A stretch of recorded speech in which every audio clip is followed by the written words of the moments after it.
നിന്നിൽ നിന്ന് എന്നിലേക്ക്. രചന അനൂഫിത ബിജു. അവതരണം ഷാഹുൽ മലയിൽ. Editing Faisal C M Nooncheri. അവൻ അങ്ങനെ പറഞ്ഞു. അവൾ പെട്ടെന്ന് നിശബ്ദയായതും അവൻ ശ്രദ്ധിച്ചു. പറയാം, പക്ഷെ ഇവിടെ വെച്ച് വേണ്ട. എന്നെ ഒന്ന് പുറത്തുണ്ടോ സർ? അവൻ തന്റെ ആരുമല്ല, വെറും ദിവസങ്ങൾ മാത്രം പരിചയമുള്ള ഒരാൾ. എന്നിട്ട് എവിടെയോ തോന്നുന്ന ആ ഒരു സുരക്ഷിതത്വം കാരണമാവണം അവൾ അങ്ങനെ ചോദിച്ചു. അവനെന്താ, ടീച്ചർ പോയി റെഡി ആവുക, നമുക്ക് പോവാം. അവൻ അതും പറഞ്ഞ് എഴുന്നേറ്റപ്പോൾ അവളുടെ മനസ്സിലും വല്ലാത്തൊരു ആശ്വാസം നീളിച്ചിരുന്നു. അധികം താമസിയാതെ തന്നെ അവർ യാത്രക്കായി ഇറങ്ങി. വയനാടൻ മലനിരകളെ തഴുകി വരുന്ന തണുത്ത കാറ്റ് കാറിനുള്ളിലേക്ക് വീശി അടിക്കുന്നുണ്ടായിരുന്നു. ശ്രീത്ത് ഡ്രൈവിംഗിൽ ശ്രദ്ധ കേന്ദ്രീകരിക്കുമ്പോഴും ഇടയ്ക്കിടെ മിററിലൂടെ പിൻസീറ്റിലുണ്ടായിരുന്ന ഭവാനിയെ നോക്കുന്നുണ്ടായിരുന്നു. അവളുടെ കണ്ണുകൾ ഗ്ലാസിന് പുറത്തെ കാഴ്ചകളിലാണെങ്കിലും ആ മനസ്സ് പഴയതോ കാലത്തിന്റെ ഏടുകൾ തിരയുന്നത് അവൻ അറിഞ്ഞു. കാർ ഒരു വളവ് തിരിഞ്ഞു. ആ നിശബ്ദത ഭേദിച്ചുകൊണ്ട് അവൾ സംസാരിച്ചു തുടങ്ങി. വിഷ്ണു എന്നായിരുന്നു ആളുടെ പേര്. ആ പേര് പറയുമ്പോൾ അവളുടെ സ്വരത്തിൽ വല്ലാത്തൊരു നോവ് പരന്നു. കോളേജിൽ എൻ്റെ സീനിയർ ആയിരുന്നു. ഈ സിനിമയിലെ കാണുന്ന പോലെ ആദ്യ അടിയിൽ നിന്ന് തുടങ്ങിയ പ്രണയം. ഞങ്ങൾ രണ്ട് പാർട്ടിക്കാരായിരുന്നു. അതേ ചൊല്ലിക്കായിരുന്നു ആദ്യം ഞങ്ങളുടെ വഴക്കും. പിന്നീട് എന്നോ മുതൽ അയാളുടെ കണ്ണിൽ മറ്റൊരു തിളക്കം കൂടി ഞാൻ അറിഞ്ഞു തുടങ്ങിയ നാളുകൾ. ആ യാത്ര അവസാനിക്കും മുന്നേ ആ കാറിലെ തണുത്ത അന്തരീക്ഷത്തിൽ അവൾ തന്റെ ഭൂതകാലം ഓരോന്നായി അഴിച്ചു വെക്കുകയായിരുന്നു. ഭവാനിയുടെ ഓർമ്മകൾ ആ പഴയ ക്യാമ്പസ് വരാന്തകളിലേക്ക് സഞ്ചരിക്കുമ്പോൾ അവളെ കേൾക്കാൻ ശ്രീജിത്തും കാതോർത്തു. ഓർമ്മകളുടെ തിരശ്ശീല നീങ്ങിയപ്പോൾ ആദ്യം തെളിഞ്ഞത് പഴയ കോളേജ് ക്യാമ്പസാണ്. വാഗമരവും ചുവപ്പ് കുടികളും മുദ്രാവാക്യങ്ങളും നിറഞ്ഞ കലാലയം. അന്ന് ഭവാനി 2ാം വർഷ ഡിഗ്രി വിദ്യാർത്ഥിനിയാണ്. അരവിന്ദ മാഷിന്റെ വിപ്ലവീര്യ അതേപടി കിട്ടിയ ക്യാമ്പസിലെ തീപ്പൊരി നേതാവ് എന്നൊക്കെ പറയാം അവളെ. എങ്കിലും കോളേജ് രാഷ്ട്രീയത്തിൽ അത്രയ്ക്ക് സജീവമായിരുന്നില്ല അവൾ. കടുനിറങ്ങളായിരുന്നു അവൾക്ക് ഏറെ പ്രിയം. നീളൻ മുടിയും വലിയ കണ്ണുകളുമൊക്കെയുള്ള ഒരു സുന്ദരി. രാവിലെ അച്ഛനോട് യാത്ര പറഞ്ഞ് കോളേജിലെത്തുമ്പോൾ അറിഞ്ഞത് അന്നും ക്യാമ്പസിൽ KSKയുടെ മിന്നൽ സമരമാണെന്നാണ്. ഡി പൈപ്പിന്റെ ടാപ്പ് പൊട്ടി വെള്ളം റോഡിലേക്ക് ഒഴിക്കുന്നൊക്കെ പറഞ്ഞവന്മാരെ സമരം ചെയ്യുമ്പോൾ നമ്മൾ ഇതിനെ ക്ലാസ് വേണ്ടെന്ന് വെക്കുന്നത്. സംഭവം ഞാൻ വേറെ പാർട്ടിക്കാരിക്ക് തന്നെയാണ്, പക്ഷെ തെറ്റുണ്ട ഞാനത് പറയും. ക്ലാസ്സിലെത്തിയ ഭവാനി കൂട്ടുകാരികൾ ഉപദേശിക്കുന്നതായിരുന്നത് വേറൊന്നുമില്ല, തന്റെ എതിർ പാർട്ടിക്കാരുടെ സമരത്തെ തന്നാലാവുന്ന വിധത്തിലൊന്ന് തടയാൻ ശ്രമിക്കുക. അവളുടെ ധൈര്യത്തിൽ അവൾക്കൊപ്പം നിൽക്കാമെന്ന് കൂട്ടുകാരികൾ വാക്കുകൊടുത്തെങ്കിലും സമയമായപ്പോൾ അവളുമാരി കാലുമാറി. അതിന് കാരണം അവനാണ്, വിഷ്ണു. അവന്മാരുടെ വിഷ്ണു ഏട്ടൻ. ക്യാമ്പസിലെ KSKയുടെ നേതാവായിരുന്നു വിഷ്ണു. 6 അടി ഉയരം, ചീകിയൊതുക്കാത്ത മുടിയിഴകൾ, കട്ടിയുള്ള മീശ, കാന്തിക ശക്തിയുള്ള കണ്ണുകൾ, കറുത്ത ഷർട്ടും മടക്കി കുത്തിയ മുണ്ടുമുടുത്തു വരുന്ന അവന്റെ രൂപം ഏത് പെൺകുട്ടിയെയും ആകർഷിക്കുന്നതായിരുന്നു. അതിൽ മയങ്ങി തന്നെയാണ് അവളുമാര് തന്നെ ചതിച്ചതും. വിഷ്ണു സംഘവും ഭവാനിയുടെ ക്ലാസ്സിലെത്തിയപ്പോൾ ഭവാനി ബെഞ്ചിൽ നിന്ന് എഴുന്നേറ്റു. ഞങ്ങൾക്ക് പഠിക്കണം. സമരം കാരണം ഓരോ ദിവസം നഷ്ടപ്പെടുന്നത് ഞങ്ങളുടെ ക്ലാസ്സുകളാ. ഇന്ന് തന്നെ ഈ മാസത്തെ എത്രാമത്തെ സമരമാണ്. ഇങ്ങനെ എല്ലാത്തിനും സമരം ചെയ്യുന്നത് ശരിയല്ല. ഇതേ സ്വഭാവമുള്ള അവരുടെ എതിർ പാർട്ടിക്കാർ തന്നെ അങ്ങനെ പറഞ്ഞിട്ട് വിഷ്ണുവിനൊപ്പം ഉണ്ടായിരുന്നവന്മാർക്ക് ദേഷ്യം വന്നു. അവന്മാരിൽ ചിലർ അവൾക്ക് നേരെ ചീറിയെടുത്തു. വിഷ്ണുവാണ് അവരെ തടഞ്ഞ് നിർത്തടാ. അവന്റെ നോട്ടം കുസൃതിയോട് അവളിലേക്ക് നീളുമ്പോൾ പോരുകോഴിയെ പോലെ അവൾ നിന്നു. വിഷ്ണുവിന്റെ മുഖത്ത് ഒരു ചെറിയ ചിരി വിരിഞ്ഞു. അവളിവിടെ ഒറ്റയ്ക്കിരുന്ന് പഠിക്കട്ടെ, ബാക്കിയുള്ളവർക്ക് അങ്ങോട്ട് ഇറക്കിക്കേ. അവനത് പറഞ്ഞു. അതുവരെ കൂടെ ഉണ്ടായിരുന്നവളുമാരെല്ലാം ഒറ്റയോട്ടത്തിന് പുറത്തേറിയും പോയതും ഭവാനി കണ്ണുമിഴിച്ചു പോയി. അപ്പൊ എല്ലാം ഓക്കെ. ഇനി എന്റെ ഭവാനി സുഖമായിട്ടിരുന്ന് പഠിച്ചോ. ചേട്ടൻ പോയി ബാക്കി സമരം കൂടി ചെയ്യട്ടെ. അവസാനം തന്നെ കളിയാക്കി ഒരു ചിരി കൂടെ പാസ്സാക്കി അവൻ പുറത്തേക്ക് പോകുമ്പോൾ ഭവാനിക്ക് ദേഷ്യം വന്നു. പോടാ കോപ്പേ. അവൾ അവനെ നോക്കി വിളിക്കുമ്പോൾ ഒന്ന് തിരിഞ്ഞവളൊന്ന് കണ്ണുരുട്ടി കാട്ടി അവൻ പുറത്തേക്ക് തന്നെ പോയി. അന്ന് പിന്നെ ആ ക്ലാസ്സിലിരിക്കാൻ ഭവാനിക്ക് തോന്നിയില്ല. പുറത്തുനിന്ന് ഉയർന്ന മുദ്രാവാക്യങ്ങൾക്കും ജനാലക്കിലൂടെ കണ്ട വിഷ്ണുവിന്റെ ചിരിക്ക് മുന്നിൽ പിടിച്ചു നിൽക്കാൻ കഴിയാതെ അവൾ ബാഗും എടുത്ത് നേരെ വീട്ടിലേക്ക് പോയി. കഥകളൊക്കെ അച്ഛനോട് പറഞ്ഞ് അച്ഛനുണ്ടാക്കി തന്ന കടുംചായയിൽ ദേഷ്യമെല്ലാം അലിയിച്ച് കളഞ്ഞത്. കുറച്ചുകൂടി കടുപ്പമുള്ള ഒരു മുഖഭാവം അണിഞ്ഞാണ് ഭവാനി അടുത്ത ദിവസം കോളേജിലെത്തിയത്. അവൻ ഗേറ്റ് അടക്കുമ്പോൾ തന്നെ ബൈക്ക് പാർക്കിങ്ങിലിരിക്കുന്ന വിഷ്ണുവിനെയും കൂട്ടിയെ അവൾ കണ്ടിരുന്നു. ഇന്നലെ വിഷ്ണുവിന്റെ മുന്നിൽ വെച്ച് കൂട്ടുകാരികൾ ഇട്ടിട്ട് പോയതിന്റെ ചമ്മൽ അപ്പോഴും ഉള്ളിലുണ്ടായിരുന്നുകൊണ്ട് ആർക്കും മുഖം കൊടുക്കാതെ അവൾ വേഗം മുന്നോട്ട് നടന്നു. എങ്കിലും അവളെ കണ്ട് അവനോടി അവൾക്ക് മുമ്പിൽ എത്തി നിന്നു. പെട്ടെന്ന് മുന്നിൽ വിഷ്ണു വന്ന് നിന്നു. ഭവാനിക്കൊന്ന് നിൽക്കേണ്ടി വന്നു. അവൾ അവനെ വെട്ടിച്ച് സൈഡിലൂടെ പോകാൻ ശ്രമിച്ചതും അവൻ തടസ്സമായി അങ്ങോട്ടേക്ക് നീങ്ങി നിന്നു. അവൾ രൂക്ഷമായി അവനെ നോക്കി. എന്തെങ്കിലും ചോദിക്കാനുണ്ടോ? അവളുടെ സ്വരത്തിൽ നല്ല കടുപ്പമുണ്ടായിരുന്നു. വിഷ്ണു അതിനും ചുണ്ടുകടി ചിരിച്ചു. അവളുടെ മുഖത്തേക്ക് നോക്കി വല്ലാത്തൊരു താളത്തിൽ ചോദിച്ചു. അല്ലെന്താ ഭവാനി, ഇന്നലെ സമരം തീരുന്നതിന് മുന്നേ നീ എങ്ങോട്ടാ മുങ്ങിയത്? ക്ലാസ്സിൽ ഒറ്റയ്ക്കിരുന്ന് പഠിച്ചിട്ടേ പോകുമെന്ന് പറഞ്ഞ നിന്നെ പിന്നെ അവിടെയെങ്കിലും കണ്ടില്ല, അതാ തിരക്കിയത്. അവന്റെ ആ എന്റെ ഭവാനി വിളി കേട്ടതും അവൾക്ക് വീണ്ടും ദേഷ്യം വന്നു. മിസ്റ്റർ വിഷ്ണു, ഞാൻ എപ്പോൾ പോകണം എപ്പോൾ വരണം എന്നൊക്കെ തീരുമാനിക്കുന്നത് ഞാനാ. അതിന് നിങ്ങളുടെ പെർമിഷൻ വേണ്ട. അതുകൊണ്ട് വഴിന്ന് മാറിക്കേ. ചമ്മൽ വീണ്ടും മറച്ചു പിടിച്ച് അവൾ വേഗം മുന്നോട്ട് നടക്കാനാഞ്ഞതും വിഷ്ണു പതുക്കെ തന്റെ പോക്കറ്റിൽ എന്തോ പുറത്തെടുത്തു. അതൊക്കെ മാറാം, പക്ഷേ ഇന്നലെ നീ വെപ്രാളപ്പെട്ട് പോയപ്പോൾ നിന്റെ ഈ സാധനം ക്ലാസ്സിൽ മറന്നു വെച്ചിരുന്നു. അത് തരാമെന്നാ ഞാൻ. നിനക്കിത് വേണമെങ്കിൽ എൻ്റെ കയ്യിലിരുന്നോട്ടെ അല്ലേ? ആനാളുടെ മുന്നിലേക്ക് കൈ നീട്ടി പറയുമ്പോൾ അവൾ ആ പിന്നിലേക്ക് പോയി. കഴിഞ്ഞ മാസം ഡൽഹിയിൽ പോയി വന്നപ്പോൾ അച്ഛൻ കൊണ്ടുവന്ന കുഞ്ഞ് എയർപിന്നായിരുന്നത്. തലേന്ന് വെപ്രാളത്തിൽ മുടിയൊതുക്കുമ്പോൾ എപ്പോഴോ താഴെ പോയതാവണം. അതെനിക്ക് വേണം, വേഗം പറഞ്ഞു. വേണമെങ്കിൽ ഇതാ. പിന്നെ നിന്റെ ഈ പിന്നിനും നിന്നെപ്പോലെ നല്ല കടുപ്പുണ്ടായിരുന്നു കേട്ടോ. അതാ പിന്നെ തിരിച്ചുതരാന്ന് കരുതിയത്. വിഷ്ണു ചിരിച്ചുകൊണ്ട് പറയുമ്പോൾ ഗേറ്റിനടുത്തിരിക്കുന്ന അവന്മാര് എന്ത് കണ്ടിട്ടാണോ ഇരുന്ന് ചിരിക്കുന്നുണ്ടായിരുന്നു. അവൾ അവന്മാരെ നോക്കിയ ശേഷം വേഗം അവന്റെ കയ്യിൽ നിന്ന് ആ പിന്ന് പിടിച്ചു വാങ്ങി ബാഗിലേക്ക് ഇട്ടു. നന്ദി, ഇനി വഴിന്ന് മാറ്. അവൾ വീണ്ടും പറയുമ്പോൾ വിഷ്ണു ചിരിച്ചുകൊണ്ട് അവൾക്ക് സൈഡ് കൊടുത്തിരുന്നു. എങ്കിലും അവളെ വിടാതെ അവൾക്ക് പിറകെ നടന്നു. അല്ല ഭവാനി, ഈ പിന്ന് നിനക്ക് തിരിച്ചെന്ന് എനിക്കൊരു ചായ വാങ്ങി തരുമോ? കോളേജ് ക്യാൻറ്റീനിലെ നല്ല കടുപ്പമുള്ള ചായ. അവന്റെ ആ ചോദ്യം കേട്ടതും ഭവാനി തിരിഞ്ഞൊന്ന് അവനെ നോക്കി. അങ്ങനെയൊന്നും സ്വപ്നത്തിൽ പോലും വിചാരിക്കണ്ട. അതും പറഞ്ഞ അവൾ വീണ്ടും വെട്ടിത്തിരിഞ്ഞടക്കുമ്പോൾ പുറകിൽ നിന്നും വിഷ്ണുവിന്റെ ഉറക്കെയുള്ള ചിരിയും കൂട്ടുകാരുടെ തമാശകളും കേൾക്കാമായിരുന്നു. ആ സമയം ദേഷ്യം വന്നെങ്കിലും ക്ലാസ്സിലേക്ക് നടക്കുമ്പോൾ ഭവാനിയുടെ ചുണ്ടിൽ അറിയാതൊരു ചിരി വിരിഞ്ഞു. വിഷ്ണുവിന്റെ ആ കുസൃതിയും തന്നെ തോൽപ്പിക്കാനുള്ള അവന്റെ ശ്രമങ്ങളുമൊക്കെ എവിടെയോ അവളോ ആസ്വദിക്കും പോലെ. ഡി ഭവാനി, ആ വിഷ്ണു ചേട്ടൻ നിന്നോട് അത്ര നേരം എന്താടി പറഞ്ഞ്? ക്ലാസ്സിലെത്തിയതും ഭവാനി വിഷ്ണുവിനോട് സംസാരിക്കുന്ന എവിടെയെന്ന് കണ്ട രമ്യ അവളോട് ചോദിച്ചു. അതിന് ഭവാനി താല്പര്യമില്ലാത്ത മട്ടിൽ പറഞ്ഞു, അതൊന്നുമല്ല, ഞാൻ ഇന്നലെ ക്ലാസ്സിൽ മറന്നു വെച്ച പിന്നേരാ വന്നാ. ആൾ കയ്യിൽ നിന്ന് ബുക്കിലേക്ക് നോട്ടം വായിച്ചെങ്കിൽ രമ്യ വിട്ടില്ല. പിന്നേരാ മാത്രം ഞങ്ങളെ കണ്ടതാ ആ മുഖത്തെ ചിരി. എന്തായാലും വിഷ്ണു ചേട്ടൻ നിന്നോട് ചെറിയൊരു ചായ ഉണ്ടെന്ന് തോന്നുന്നു. നീ ഒന്ന് മുറുകെ പിടിച്ച ആ മുതൽ നിന്റെ കയ്യിലിരിക്കും. രമ്യയുടെ വാക്കുകൾക്ക് ഭവാനി കണ്ണുകൂർപ്പിച്ചും രമ്യ ഒന്ന് പരിങ്ങിയിരുന്നു. ഒന്ന് പോടി, മുറുകെ പിടിക്കാൻ പറ്റിയ സാധനം. അല്ലെങ്കിൽ തന്നെ ഞങ്ങൾ രണ്ട് പാർട്ടിയാടി. ഈ വെള്ളവും മണ്ണെണ്ണയും പോലെ ഞങ്ങൾ അങ്ങോട്ട് മിക്സ് ആവില്ലടി. ചിരിച്ചുകൊണ്ടൊരു ദീർഘനിശ്വാസം എടുത്ത് അവൾ അങ്ങനെ പറയുമ്പോഴും രമ്യ അവൾ ഓരോന്ന് പറഞ്ഞ് കളിയാക്കിക്കൊണ്ടിരുന്നു. ഡി ഒന്ന് പോയി, എനിക്കൊരുപാട് എഴുതാനുള്ളതാ. അവസാനം അവൾ രമ്യ ഉന്തി തള്ളിവിട്ട ശേഷം ലൈബ്രറിയിലേക്കൊന്ന് ഇറങ്ങി. ലൈബ്രറിയിലെ പഴയ പുസ്തകങ്ങളുടെ ഗന്ധവും ശാന്തതയും ഭവാനിക്കെന്നും പ്രിയപ്പെട്ടതായിരുന്നു. ഷെൽഫുകളിലൂടെ കൈവിരലുകൾ ഓടിച്ച് അവളൊരു ഇംഗ്ലീഷ് നോവലിനായി തിരഞ്ഞു. ഒടുവിൽ ആ പുസ്തകം കണ്ടെത്തി. അതിൽ ഷെൽഫിന്റെ മുകളിൽ നിന്ന് എടുക്കാൻ തുടങ്ങിയതും മറ്റൊരു കൈ അവിടെ എത്തി ആ പുസ്തകം സ്വന്തമാക്കിയിരുന്നു. അവൾ നെറ്റി വിളിച്ചു നോക്കി. വിഷ്ണു. അവൻ ആ പുസ്തകം കയ്യിൽ പിടിച്ച് മറ്റൊരു കൈ പോക്കറ്റിലിട്ട് അവൾ നോക്കി കണ്ണിറുക്കി ചിരിക്കുന്നു. സർ, ഇതെനിക്ക് വേണം, ഞാൻ വന്ന ഇതിനു വേണ്ടിയാ. അവൾ സ്വരം താഴ്ത്തിയാണെങ്കിൽ കാർക്കശ്യമായി പറഞ്ഞു. സാറൊന്നുമില്ല, വിഷ്ണു എന്ന് വിളിച്ചാൽ മതി. പിന്നെ ഈ പുസ്തകം അതെനിക്ക് വേണം ഭവാനി. പരീക്ഷ എടുക്കാറായില്ലേ, ഇതിലെ റെഫറൻസ് എനിക്ക് അത്യാവശ്യമാണ്. അവൻ ആ പുസ്തകം ചുരുട്ടിപ്പിടിച്ചു. വിഷ്ണു ചേട്ടാ കളിയാക്കല്ലേ, ഞാനിത് എത്ര ദിവസമായി കാത്തിരിക്കുന്നറിയോ? തൽക്കാലത്ത് എനിക്കന്നേ. ഭവാനി അല്പം താഴ്ന്ന സ്വരത്തിൽ ആജ്ഞാപിച്ചു. പറ്റില്ല, ഒരുപക്ഷെ നീ ഇന്നലെ എനിക്കൊരു ചായ വാങ്ങി തന്നിരുന്നെങ്കിൽ ഞാനിത് നിനക്ക് തന്നേനെ. ഇതിപ്പോ നീ തന്നതുമില്ല, ഒരിക്കലും തരില്ലെന്ന് പറഞ്ഞു പോവുകയും ചെയ്തു. അതുകൊണ്ട് ഇതിപ്പോ എന്റെ കയ്യിലിരിക്കട്ടെ. അവൻ ആ പുസ്തകവുമായി ലൈബ്രറിയുടെ പുറത്തേക്ക് നടക്കുമ്പോൾ ഭവാനി അവന്റെ പുറകെ ചെന്നു. വിഷ്ണു, അത് മര്യാദയില്ല, തരൂ. ആൾ അവന്റെ ഷർട്ടിൽ പിടിച്ചു വലിച്ചു. അത് കണ്ടിട്ട് ലൈബ്രറിയും ഗൗരവത്തിൽ അവരെ നോക്കിയതും ആൾ അവനെ പിടിവിട്ടു. വിഷ്ണു ആൾ നോക്കി കുസൃതിയോടെ ചിരിച്ചുകൊണ്ട് ആ പുസ്തകം ഉയർത്തിപ്പിടിച്ച് പറഞ്ഞു, ഇത് വേണമെന്നുണ്ടെങ്കിലേ നീ ആദ്യം ഒരു ചായ വാങ്ങിന്റെ അടുത്തേക്ക് വാ, അല്ലെങ്കിൽ ഞാനിത് എന്ന് വായിച്ചു കഴിയുന്നോ അന്നേ തിരിച്ചിരുള്ളൂ. അവൻ അതും പറഞ്ഞ് വേഗത്തിൽ പുറത്തേക്ക് ഇറങ്ങി പോകുമ്പോൾ അവന് നോക്കി പല്ലടിച്ച് നിൽക്കാനേ അവൾക്ക് ആയുള്ളൂ. ആ ഓർമ്മകൾ എവിടെയോ മുറിയുമ്പോൾ അവളുടെ ചുണ്ടിൽ ആ ഓർമ്മകൾ നൽകിയ ഒരു നേർത്ത പുഞ്ചിരി അപ്പോഴും അവശേഷിച്ചിരുന്നു. അവൾ ശ്രീയത്തിനെ നോക്കി. എന്നിട്ട് എന്തായി? ഡ്രൈവിങ്ങിനിടയിൽ അവൻ ചോദിച്ചു. ആ ബുക്കിന് വേണ്ടി പിന്നെ ഞാൻ അവനോട് വഴക്കിയിട്ടില്ല. പക്ഷെ പിന്നീട് ഒരിക്കലും ആ ബുക്ക് എനിക്ക് അവൻ തിരിച്ചു തന്നിരുന്നു. അതിനുള്ളിൽ ഒരു കുഞ്ഞു റോസാപ്പൂവും വെച്ച്. ഭവാനി പറഞ്ഞിരുത്തുമ്പോൾ പുറത്തുനിന്ന് വരുന്ന കാറ്റിൽ അവളുടെ മുടിയിഴകൾ പാറി പറന്നു.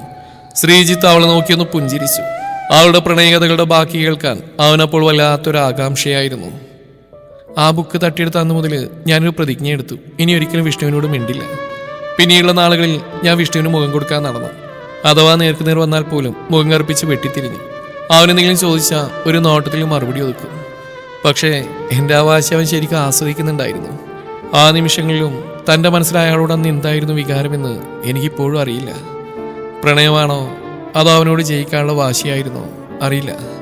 പക്ഷെ ആ വാശിയാണ് വീണ്ടും തങ്ങളെ മത്സരിപ്പിച്ച്. കോളേജ് ഇലക്ഷൻ സമയം വിഷ്ണുവിനെതിരെ ചെയർമാൻ സ്ഥാനത്തേക്ക് ഞാൻ നോമിനേഷൻ കൊടുത്തതും ആ വാശി പുറത്ത് തന്നെയായിരുന്നു. തനിക്ക് കോളേജിലുള്ള ഇമേജും പിന്നെ തൻ്റെ അച്ഛൻ്റെ പാർട്ടി പ്രവർത്തനമൊക്കെ വെച്ച് തനിക്ക് തൻ്റെ പാർട്ടിയിൽ സീറ്റ് കിട്ടാൻ പ്രയാസം വന്നില്ല. വിവരം അറിഞ്ഞതും അവനെന്നെ കാണാൻ വന്നു. ക്യാമ്പസ് മുറ്റത്ത് ആ വലിയ മരത്തണലിൽ അത്രയും വിദ്യാർത്ഥികൾ നോക്കി നിൽക്കെ ഞങ്ങളുടെ സംസാരം മുറുകി. ഭവാനി, നീ ഇത് എന്ത് ഭാവിച്ചാ? നമ്മൾ തമ്മിലൊരു മത്സരം വേണ്ട, നീ നോമിനേഷൻ പിൻവലിക്കണം. വെറുതെ എന്തിനാ ഈ വാശി? വിഷ്ണു അല്പം ഗൗരവത്തിൽ തന്നെ പറയുമ്പോൾ അവൾക്ക് അവനോട് മത്സരിക്കാൻ ഒരു ഹരം കൂടി വന്നു. വാശിയല്ല വിഷ്ണു, ഇത് ജനാധിപത്യമാണ്. ആർക്കും മത്സരിക്കാം. നിനക്ക് പേടിയാണെങ്കിൽ നീ പിൻവലിച്ചോ, അവളും പുച്ഛത്തോടെ പറഞ്ഞു. അവന്റെ കണ്ണിലും പതിയെ വാശിയായി. അവൻ പതുക്കെ അവൾക്കടുത്തേക്ക് നീങ്ങി നിന്നു. ഓഹോ, അപ്പൊ അങ്ങനെയാണല്ലേ. ശരി, നീ മത്സരിച്ചോ. എന്നാ പിന്നെ ഇലക്ഷൻ മാത്രമാക്കണ്ട, നമുക്ക് മറ്റൊരു മത്സരം കൂടി അങ്ങ് നടത്തിയാലോ. നമ്മൾ തമ്മിലൊരു പന്തയം. വിഷ്ണു ഉറച്ച സ്വരത്തിൽ പറഞ്ഞു. എന്ത് പന്തയം? നീ അഥവാ തോറ്റുപോയാ ഞാൻ പറയുന്ന എന്തു നീ കേൾക്കണം, എന്തു പറഞ്ഞാലും നീ അനുസരിക്കണം. അതല്ല, നീയാണ് ജയിക്കുന്നെങ്കിൽ നീ പറയുന്ന ഏത് ശിക്ഷയും ഏത് കാര്യവും ഞാൻ കേൾക്കാം. സമ്മതമാണോ? അവനെ ആ നോട്ടത്തിന് മുമ്പിൽ തോറ്റെടുക്കാൻ എനിക്ക് മനസ്സിലായിരുന്നു. സമ്മതം, ഞാൻ ഉറക്കെ പറഞ്ഞു. ആ നിമിഷം അവന്റെ ചുണ്ടിൽ വിടുന്ന പുഞ്ചിരി എന്തേ താൻ കാണാതെ പോയി എന്ന് ഇപ്പോഴും അറിയില്ല. പിന്നീടുള്ള ദിവസങ്ങൾ ക്യാമ്പസ് ഇളകിമറിയുകയായിരുന്നു. കട്ടക്കട്ടയായിരുന്നു പ്രചാരണങ്ങൾ. വിഷ്ണുവിന്റെ പ്രസംഗവും എന്റെ വാശിയും തമ്മിലുള്ള പോരാട്ടം. ഒടുവിൽ വോട്ടെടുപ്പ് കഴിഞ്ഞു. ഫലം വന്ന ദിവസം കോളേജ് മുറ്റത്താകെ ബഹളം. അനൗൺസ്മെന്റ് വന്നു. തന്നേക്കാൾ 4 വോട്ടുകൾക്ക് വിഷ്ണു ജയിച്ചിരിക്കുന്നു. വിഷ്ണുവിന്റെ ആളുകൾ ആർപ്പ് വിളികളോട് അവനെ തോളിൽ വെച്ച് ആനയിക്കുമ്പോൾ തോറ്റുപോയതിന്റെ സങ്കടവും അതിനേക്കാൾ നാണക്കേടും കൊണ്ട് എന്റെ ഉള്ളിൽ തീ പുകയുകയായിരുന്നു. ജയിച്ചവൻ തോറ്റവളെ പുച്ഛിക്കുമെന്ന് കരുതി ഞാൻ വേഗം ബാഗുമെടുത്ത് ഗേറ്റിന് പുറത്തേക്ക് ഓടാൻ ശ്രമിച്ചു. എങ്കിലും വിട്ടില്ല അവൻ. നിൽക്ക് ഭവാനി, അങ്ങനെ അങ്ങ് പോയാലോ. കോളേജ് ഗേറ്റിന് മുമ്പിൽ വെച്ചായിരുന്നു ആ സംസാരം. ചുറ്റും മറ്റു വിദ്യാർത്ഥികൾ. അവൻ പതുക്കെ എന്റെ മുന്നിലേക്ക് നടന്നു വന്നു. ഞാൻ തലയുയർത്തി അവനെ നോക്കാൻ മടിച്ച് നിന്നു. പന്തയം മറന്നോ? തോറ്റാൽ ഞാൻ പറയുന്ന കേൾക്കുന്ന നീ വാക്കെന്നതാ. അവന്റെ സ്വരം ശാന്തമായിരുന്നു. ഞാൻ വിറക്കുന്ന ചുണ്ടുകളോട് അവനെ നോക്കി. എന്താ നിനക്ക് വേണ്ടത്? എല്ലാവരുടെയും മുമ്പിൽ വെച്ച് എന്നെ അപമാനിക്കാനാണോ? വിഷ്ണു ഒന്ന് പുഞ്ചിരിച്ചു. അവന്റെ നോട്ടം തന്നെ കണ്ണുകളിലേക്കായിരുന്നു. തന്റെ പാർട്ടിക്കാർ ആ സമയം തങ്ങൾക്കിടയിലേക്ക് തന്നെ രക്ഷിക്കാൻ വന്നാണ്. പക്ഷെ അവരെയും തടഞ്ഞ് അവന്റെ അടുത്ത വാക്കുകളായിരുന്നു. എനിക്ക് നിന്നെ ഇഷ്ടമാണ് ഭവാനി, നിന്നെ തോൽപ്പിക്കാനല്ല. നിന്റെ ഈ വാശി എനിക്ക് സ്വന്തമാക്കണം. നീ എന്നെ ഇഷ്ടപ്പെടണം, അതാ എനിക്ക് വേണ്ടത്. ആ കൂടുന്നവർക്കെല്ലാം മുമ്പിൽ വെച്ച് അവനത് വിളിച്ചു പറയുമ്പോൾ എന്റെ ലോകം നിശ്ചലമായതുപോലെ തനിക്ക് തോന്നി. മറുപടി പറയാൻ കഴിഞ്ഞില്ല. അവന്റെ കണ്ണിലേക്ക് മാത്രമായി നോക്കിയിരുന്ന നിമിഷം. എന്നിട്ട് എന്തായി ഭവാനി? ആ പന്തയത്തിൽ തുടങ്ങി ഇഷ്ടം എങ്ങോട്ടാ പോയത്? ആളോ നിർത്തിയതും ശ്രീത്ത് ഇടയിൽ കയറി ചോദിച്ചു. ഭവാനി ഒരു നെടുവീർപ്പോടെ കാറിന്റെ സീറ്റിലേക്ക് ചാരിയിരുന്നു. അവൾ പുറത്തേക്ക് നോട്ടം അയച്ചിരുന്നു. ഒരു നേർത്ത പുഞ്ചിരിയോട് അവൾ പറഞ്ഞു തുടങ്ങി. ആദ്യം എല്ലാം ഒരു അഭിനയമായിരുന്നു സാർ. എല്ലാവരെയും മുമ്പിൽ വെച്ച് അവനത് പറഞ്ഞപ്പോൾ ഉണ്ടായ നാണക്കേട് മാറ്റാൻ പന്തയത്തിൽ തോറ്റവളെന്ന നിലയിൽ അവൻ്റെ കൂടെ നടക്കേണ്ടി വന്നു. ഉള്ളിൽ ദേഷ്യോതിക്ക് വെച്ചാൽ ഞാൻ ആ പ്രണയ നാടകം തുടങ്ങിയത്. എങ്കിലും വിഷ്ണുവിനെ കൂടുതൽ അറിയും തോറും ഞാൻ അവനെ സ്നേഹിച്ചു തുടങ്ങി. ഒരു കവിത പോലെ മനോഹരമായ പ്രണയം. വാശികൾ എപ്പോഴേക്കോ വിട്ടുവീഴ്ചകൾക്ക് വഴിമാറി. ഭവാനിക്ക് അവളുടെ ലോകം വിഷ്ണു മാത്രമായി ചുരുങ്ങിയ നാളുകൾ. ജീവിതം അത്രമേൽ സുന്ദരമാണെന്ന് ഞാൻ കരുതിയ കാലമായിരുന്നത്. പക്ഷേ അവൾ പതുക്കെ ആ സംസാരം നിർത്തി. കാറിനുള്ളിൽ വല്ലാത്തൊരു നിശബ്ദത പടർന്നു. ശ്രീത്ത് അവളുടെ മുഖത്തേക്ക് നോക്കി. ആ കണ്ണുകളിൽ ഒരു കടലിരുമ്പെന്ന് അവന് കാണാൻ കഴിയുന്നുണ്ടായിരുന്നു. അപ്പോഴേക്ക് അവരുടെ കാറ് ഒരു ബീച്ച് സൈഡിൽ എത്തിയിരുന്നു. ബീച്ചിൽ നല്ല വെയിലായതുകൊണ്ട് ബീച്ചിനോട് ചേർന്ന് മരങ്ങൾ നിൽക്കുന്ന ഒരു പ്രദേശത്ത് അവൻ കാറ് നിർത്തി. വാ, ഇറങ്ങ്, അവൻ പറയുമ്പോൾ അവൾ അവനൊപ്പം പുറത്തേക്ക് ഇറങ്ങി. എത്ര സമയോടെ ആ കടൽ തിരകൾ നോക്കി അവൾ നിന്നു എന്നറിയില്ല. ശേഷം വീണ്ടും പറഞ്ഞു തുടങ്ങി. വിഷ്ണുവിന്റെ അച്ഛൻ ഒരു ബാങ്ക് മാനേജറും അമ്മ ഡോക്ടറും ആയിരുന്നു. അവർക്കൊരിക്കലും മകൻ തന്നെ പോലെ ഒരു പെണ്ണിനെ സ്നേഹിക്കുന്നതോ വിവാഹം കഴിക്കുന്നതോ അംഗീകരിക്കാൻ കഴിയില്ലായിരുന്നു. അത് വിഷ്ണുവിനെ അറിയായിരുന്നു. ഞങ്ങളുടെ ബന്ധം ആദ്യം അറിഞ്ഞു അവൻ്റെ വീട്ടുകാരായിരുന്നു. പ്രശ്നമല്ലാതെ ഗുരുതരമായി മാറി. വിഷ്ണു ഒന്ന് ഡിഗ്രി കഴിഞ്ഞിരുന്നു. ഞാൻ ഡിഗ്രി ലാസ്റ്റ് ഇയറും. ബാക്കിയുള്ള പഠിപ്പൊക്കെ പിന്നെ. ആദ്യം വിവാഹം എന്നൊക്കെ പറഞ്ഞ് വിഷ്ണുവിനെ കൊണ്ട് അവൻ്റെ വീട്ടുകാർ നിർബന്ധപൂർവ്വം അവൻ്റെ അപ്പച്ചിയുടെ മകളെ കെട്ടിക്കാൻ ശ്രമിച്ചപ്പോൾ അവൻ്റെ നിർബന്ധമായിരുന്നു തങ്ങളുടെ വിവാഹം. വേറൊരു വഴി മുന്നിൽ കാണാതെ അവസാനം ആരും അറിയാതെ രജിസ്റ്റർ ഓഫീസിൽ വെച്ച് വിവാഹിതരാവാൻ ഞാനും സമ്മതിച്ചു. എന്തു ചെയ്തും തുറന്നു പറയുന്ന അച്ഛനോട് ഞാൻ ഒന്ന് മാത്രമേ മറച്ചു വെച്ചിരുന്നുള്ളൂ, വിഷ്ണുവിൻ്റെ കാര്യം. ആ അച്ഛനോടൊന്നും പറയാതെ അന്ന് രാവിലെ കോളേജിലേക്കെന്ന് പറഞ്ഞ് സെറ്റ് സാരിയും മുല്ലപ്പൂവൊക്കെ വെച്ച് ഇറങ്ങുമ്പോൾ കുറ്റബോധമായിരുന്നു മനസ്സ് നിറയെ. പക്ഷെ എല്ലാം അറിയുമ്പോൾ അച്ഛൻ എന്നോട് ക്ഷമിക്കുന്നു കരുതി. ഇന്നൊരു പരീക്ഷയുണ്ടെന്ന് പറഞ്ഞ് അച്ഛൻ്റെ കാല് തൊട്ട് അനുഗ്രഹം വാങ്ങി ഇറങ്ങിയ താൻ പിന്നീട് കാണുന്നത് മരിച്ചു മരവിച്ച എൻ്റെ അച്ഛനെ ആയിരുന്നു. രജിസ്റ്റർ ഓഫീസിൽ വെച്ച് കുറച്ച് ഫ്രണ്ട്സും വിഷ്ണുവിനെ അറിയുന്ന ചിലർ മാത്രം അടങ്ങിയ ഒരു ചടങ്ങ്. താലികെട്ട് കഴിഞ്ഞ് രജിസ്റ്റർ ഓഫീസിന് പുറത്തേക്ക് ഇറങ്ങുമ്പോൾ വിഷ്ണുവിൻ്റെ വീട്ടുകാർ വിവരറിഞ്ഞ് അവിടെ എത്തിയിരുന്നു. മകനെ പിടിച്ചുകൊണ്ട് അവർ കുറേ ശ്രമിച്ചു. വഴക്കായി. അവൻ്റെ അമ്മ മകനെ വിട്ടുകൊടുക്കണമെന്ന് പറഞ്ഞ് എനിക്ക് മുമ്പിൽ കരഞ്ഞു. പക്ഷെ കഴിഞ്ഞില്ല അന്ന് അവനെ വിട്ടുകളയാൻ. അവനെ നെഞ്ചിലേക്ക് ചേർന്ന് നിൽക്കുമ്പോൾ അവനൊരിക്കലും കൈവിടില്ലെന്ന് ഉറപ്പായിരുന്നു. അവരെ പോലെ തന്നെ തൻ്റെ അച്ഛനറിഞ്ഞു മകളുടെ ഈ വിവാഹം കഴിഞ്ഞു എന്ന വിവരം. കൂടെ ഒരു സുഹൃത്തെന്ന പോലെ നടന്നവൾ ജീവിതത്തിലെ വലിയൊരു തീരുമാനം എടുത്തപ്പോൾ ഒരു വാക്കുകൊണ്ട് പോലും അറിയിച്ചില്ലെന്നോർത്ത് നെഞ്ചിലൊരു വേദന വന്നു. ഹോസ്പിറ്റലിലേക്ക് എത്തും മുന്നേ മരിച്ചു. വിവാഹം കഴിഞ്ഞ് മണിയറിൽ ഭർത്താവിന് കാത്തിരിക്കേണ്ട സമയം അച്ഛൻ്റെ ചിതരിഞ്ഞ് തീരാൻ കാവലിരുന്നു. ആ രാത്രി വിഷ്ണുവിൻ്റെ കൈ പിടിച്ച് അവിടെ നിന്ന് ഇറങ്ങിയതാ. അങ്ങനെയും പറയാൻ പറ്റില്ല. സിന്ധു അമ്മ ഇറക്കി വിട്ടു. അച്ഛനെ കൊന്നവൾ ഇനി ഈ വീട്ടിൽ കരുതെന്ന് പറയുമ്പോൾ എങ്ങനെ അതിനെ എതിർക്കും? അച്ഛൻ്റെ മരണം തന്നെ വല്ലാതെ തളർത്തി കളഞ്ഞിരുന്നു. പക്ഷേ വിഷ്ണുവിന് എനിക്കൊരു താങ്ങായി നിന്നു. കൂടെയുണ്ടായിരുന്ന ഒരു നാളും എന്നെ തനിച്ചാക്കിയിട്ടുമില്ല. വിഷ്ണുവിൻ്റെ സാമീപ്യമായിരിക്കണം പതിയെ തന്നെ പഴയ ജീവിതത്തിലേക്ക് കൈപിടിച്ച് കയറ്റിയത്. കല്യാണം കഴിഞ്ഞ് ഞങ്ങളൊരു വാടക വീട്ടിലായിരുന്നു താമസിച്ചിരുന്നു. അച്ഛൻ്റെ വേർപാട് മറക്കാൻ കഴിയുന്നില്ലായിരുന്നു. എങ്കിലും ഞങ്ങൾ പതിയെ ജീവിച്ചു തുടങ്ങി. വീണ്ടും പഴയ കളിച്ചിരികൾ ഞങ്ങളിലേക്ക് വിരുന്നെത്തി. അന്ന് വിഷ്ണുവിന് ചെറിയൊരു ജോലി ഉണ്ടായിരുന്നു. രാവിലെ പോയാൽ രാത്രി മാത്രമേ മടങ്ങിയെത്തിയുള്ളൂ. ഞാൻ വീണ്ടും കോളേജിലും പോയി തുടങ്ങിയിരുന്നു. അങ്ങനെ ഒരു ദിവസം അന്ന് രാവിലെ വെയിലിന് പോലും വല്ലാത്തൊരു സ്വർണ്ണ നിറമായിരുന്നു. വിഷ്ണു ഓഫീസിലേക്ക് ഇറങ്ങാൻ തയ്യാറെടുക്കുമ്പോൾ ഞാൻ ഉമ്മർ തന്നെ ഉണ്ടായിരുന്നു. വരാന്തയിൽ തൂണിൽ ചാരിന്ന് അവൻ്റെ ഓരോ ചലനങ്ങളും ആദ്യമായി എന്ന പോലെ നോക്കി നിന്നു. പെട്ടെന്ന് ബൈക്കിനടുത്തേക്ക് നടന്ന വിഷ്ണു എന്തിനോ വേണ്ടിയോ നിന്നു. കയ്യിലിരുന്ന ഹെൽമെറ്റ് ബൈക്കിന്റെ മിററിൽ തൂക്കിയിട്ട് അവൻ തിരികെ എൻ്റെ അടുത്തേക്ക് നടന്നു വരുമ്പോൾ ഞാൻ അവനെ തന്നെ നോക്കി നിന്ന് പോയി. അവൻ്റെ മുഖത്ത് പതിവില്ലാത്തൊരു ഗൗരവം നിഴലിക്കുന്നുണ്ടായിരുന്നു. അവൻ എൻ്റെ തൊട്ടുമുന്നിൽ വന്നു നിന്നു.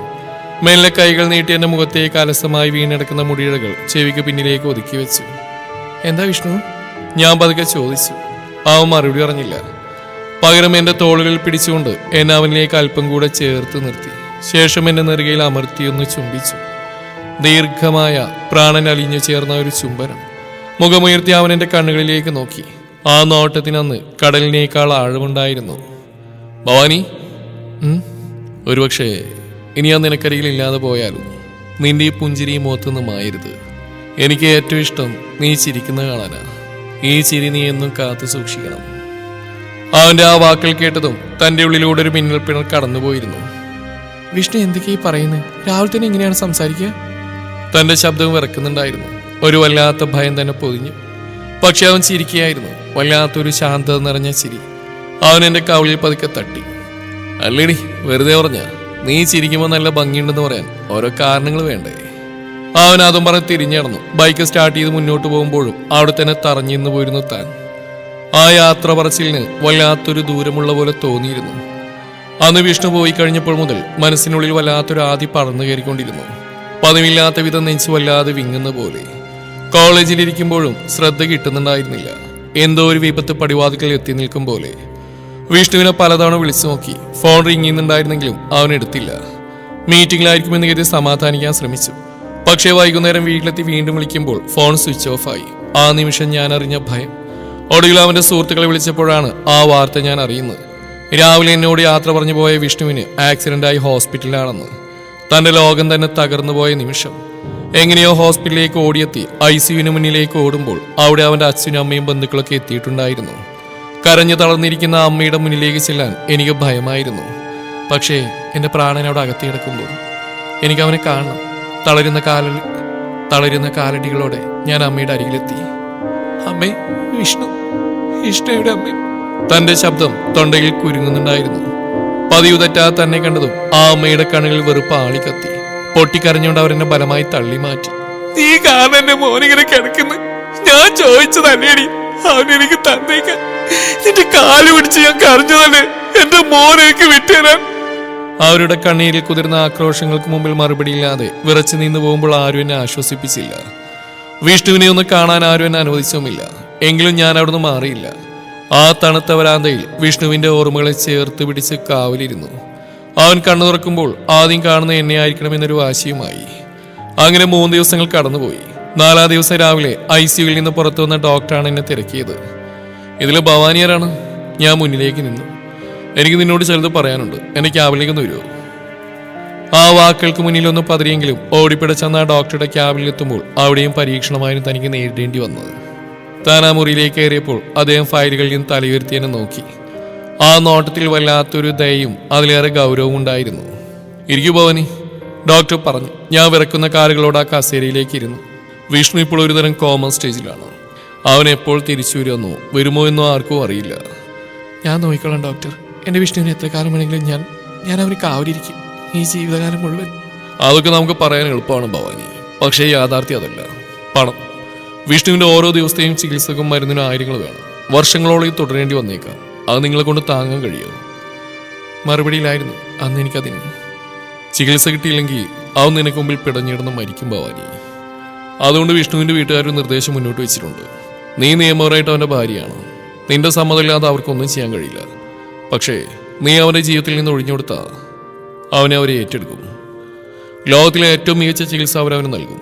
അവന്റെ ജീവൻ അവർ രക്ഷിക്കും. അദ്ദേഹന്റെ കൺമുമ്പിലേക്ക് ഒരു പേപ്പർ നീക്കി വെച്ചു. ആലോചിക്ക് ഭവാനി, നിന്റെ വാശി ചെയ്യിക്കണോ അതോ അവൻ ജീവിക്കണമെന്ന്. ആ ചോദ്യത്തിന് മുമ്പിൽ ശബ്ദം നഷ്ടപ്പെട്ട് നിന്നുപോയിരുന്നു ഞാൻ. ഡോക്ടറുടെ ക്യാബിൽ ഇരുന്നുകൊണ്ട് ഉറക്കെ കരഞ്ഞു. എനിക്ക് എൻ്റെ വിഷ്ണുവിനെ ഒന്ന് കാണണം. ഞാൻ ഡോക്ടർക്കൊപ്പം ICUവിലേക്ക് നടന്നു. മെഷീനുകളുടെ നിർത്താതെയുള്ള ശബ്ദം, ആ യന്ത്രങ്ങൾക്കിടയിൽ നൂറുകണക്കിന് വയറുകൾക്കുള്ളിൽ കുരുങ്ങിക്കിടക്കുന്ന എൻ്റെ വിഷ്ണു അവൻ്റെ ആ തണുത്ത കൈകളിൽ പിടിച്ചു. എനിക്ക് പൊട്ടി പൊട്ടി കരയാനേ കഴിഞ്ഞുള്ളൂ. അന്ന് ഒരു ജീവശവം പോലെ ഞാനന്ന് അവിടെ നിന്ന് ഇറങ്ങി. ഒടുവിൽ ചങ്ക് പറിച്ചു മാറ്റുന്ന വേദനയോടെ ഞാൻ ആ പേപ്പറിൽ ഒപ്പിട്ട് കൊടുത്തു. ഒരു ഭാര്യ എന്ന നിലയിൽ അവനെ നോക്കാൻ എനിക്ക് കഴിയാത്തതുകൊണ്ട് വിഷ്ണുവിനെ അവൻ്റെ മാതാപിതാക്കളെ ഏൽപ്പിക്കുന്നു. ആ ഒപ്പ് വീണ നിമിഷം എൻ്റെ താലി അഴിഞ്ഞു വീണ പോലെ എനിക്ക് തോന്നിയത്. അന്ന് തന്നെ അവനെ ഡിസ്ചാർജ് ചെയ്ത് ആംബുലൻസിൽ കൊണ്ടുപോയി. ആംബുലൻസിൻ്റെ പുറകിലെ വാതിലടയുമ്പോൾ ആ വരാന്തയിൽ ഒരന്യയെപ്പോലെ അവനെ നോക്കി നിൽക്കാൻ എനിക്ക് കഴിഞ്ഞുള്ളൂ. ഭവാനി പറഞ്ഞു നിർത്തി. കടൽക്കാറ്റ് അപ്പോഴും ആഞ്ഞു വീശിക്കൊണ്ടിരുന്നു. ശ്രീത്ത് അവളെ തന്നെ നോക്കി നിന്നു. താൻ കണ്ട കർക്കശക്കാരിയായ ഭവാനിക്കുള്ളിലെ പിടയുന്ന ഹൃദയം ശ്രീജിത്ത് അറിയുകയായിരുന്നു. അതിനുശേഷം പിന്നെ വിഷ്ണുവിനെ കണ്ടിട്ടില്ലേ? ശ്രീത്ത് പതുക്കെ ചോദിച്ചു. ഭവാനിയും ദീർഘശ്വാസമെടുത്ത് ദൂരേക്ക് നോക്കി. ഇല്ല, പക്ഷേ പലരിലൂടെയും ഞാൻ വിഷ്ണുവിനെ കുറിച്ചുള്ള വിവരങ്ങൾ അറിയുന്നുണ്ടായിരുന്നു. മാസങ്ങൾ നീണ്ട ചികിത്സക്കൊടുവിൽ അവൻ ആ കോമ സ്റ്റേജിൽ നിന്ന് തിരിച്ചു വന്നിരുന്നു. എങ്കിലും അവൻ്റെ ചലനശേഷി നഷ്ടപ്പെട്ടിരിക്കുന്നു എന്നൊക്കെ. ഒരിക്കലും അവനെ കാണാൻ ഞാൻ ആ വീട്ടിൽ പോയിരുന്നു. പക്ഷേ അവരിനകത്തേക്ക് കയറ്റിയില്ല, അപമാനിച്ചിറക്കി വിട്ടു. അന്ന് വൈകുന്നേരം ഹോസ്റ്റലിൽ പെൺകുട്ടീനെ കാണാൻ വന്നു. രേഷ്മ, വിഷ്ണുവിൻ്റെ അപ്പച്ചിയുടെ മകളാണ് രേഷ്മ. ശ്രീത്ത് ശ്രദ്ധയോടെ കേട്ടു. വിഷ്ണുവിൻ്റെ വീട്ടുകാരെ പോലെ അത്ര സാമ്പത്തികമൊന്നുമില്ലാത്ത പാവം കുട്ടി. ആൾക്ക് പണ്ടേ വിഷ്ണുവിന് ഇഷ്ടമായിരുന്നു. അവരുടെ വീട്ടുകാർക്ക് അതിന് എതിർപ്പൊന്നുമില്ലായിരുന്നു. അതറിഞ്ഞു തന്നെയാണ് വിഷ്ണുവിനെ വിവാഹം കഴിച്ചത്. പക്ഷേ വിഷ്ണു അപകടത്തിൽപ്പെട്ട് തളർന്നുപോയപ്പോൾ താലിയുടെയും നിയമത്തിൻ്റെയും ബന്ധമില്ലാതിരുന്നിട്ടും അവൾ അവനെ പൊന്നുപോലെ നോക്കി.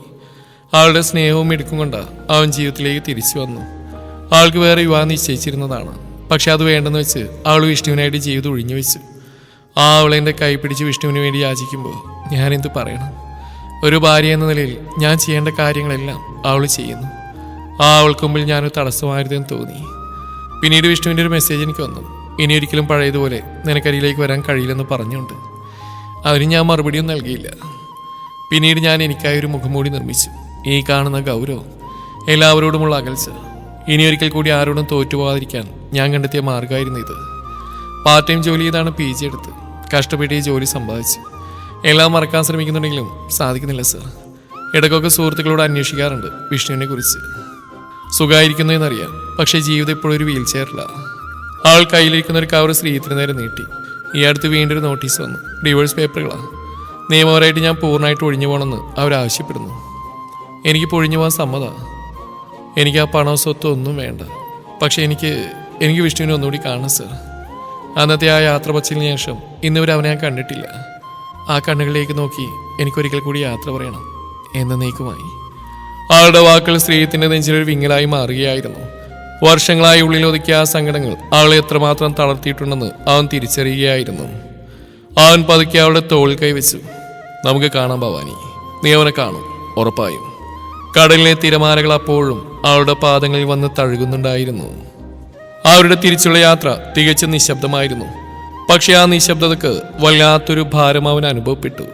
ഓരോ വളവിലും അവളെ പാളി നോക്കുമ്പോൾ ആ ഗൗരവത്തിനു പിന്നിൽ തളർന്നു പോയൊരു പെൺകുട്ടിയെ അവൻ കാണുകയായിരുന്നു. അവളുടെ അനുവാദം ചോദിക്കാതെ അവൻ വീണ്ടും അവളെയും കൂട്ടി അവൻ്റെ വീട്ടിലേക്ക് വരുമ്പോൾ അവൾ ചോദിച്ചു, സർ, എനിക്കൊരു വാടക വീട് നോക്കണമായിരുന്നു. ഇവിടെ ഇങ്ങനെ നിൽക്കുന്നത് ശരിയല്ലല്ലോ. ശ്രീത്ത് ഒരു പുൻസിരിയോടെ അവളെ നോക്കി. അതൊക്കെ നമുക്ക് നോക്കാം, തൽക്കാലം തന്നെ അകത്തേക്ക് വാ. അന്നുച്ചയ്ക്ക് ശ്രീത്ത് ഭക്ഷണം പുറത്തുനിന്ന് ഓർഡർ ചെയ്യുകയായിരുന്നു. അവൻ തന്നെയാണ് അവൾക്കത് വിളമ്പിക്കൊടുത്തു. കഴിക്ക് ടീച്ചറെ. കഴിക്കാൻ മടിച്ച് ചോറിൽ വെല്ലുവിളിക്കായിരുന്നു അവളോട് അവൻ പറയുമ്പോൾ അവൾ അവൻ്റെ മുഖത്തേക്ക് നോക്കി. സാറിന് ഇപ്പം എന്നോട് വല്ലാത്തൊരു സഹതാപം തോന്നുന്നുണ്ടല്ലേ? അവളുടെ പെട്ടെന്നുള്ള ചോദ്യത്തിന് അവൻ അവളെ തന്നെ നോക്കിയിരുന്നു. സത്യം പറഞ്ഞാൽ ഈ സ്നേഹവും സഹതാപമൊക്കെ എനിക്കത് പേടിയാണ് സർ. അതൊക്കെ എന്നെ വീണ്ടും തോൽപ്പിക്കുമെന്നുള്ള പേടി. ശ്രീത്ത് അതിനൊന്നും മിണ്ടിയില്ല. അവൾ തുടർന്നു, സർ, ഇപ്പം എൻ്റെ മനസ്സിൽ വലിയൊരു സ്ഥാനത്താണ്. ഒരു വലിയ ആപത്തിൽ നിന്ന് എന്നെ രക്ഷിച്ചു. സുരക്ഷിതമായിട്ട് തങ്ങാനൊരിടം തന്നെയാണ്. അതിനുള്ള വലിയ നന്ദിയുണ്ട്, സ്നേഹമുണ്ട്. പക്ഷേ ഞാൻ ആരെ സ്നേഹിച്ചാലും അവർക്ക് എന്നിൽ നിന്ന് അകന്നു പോകുന്ന എൻ്റെ വിധി.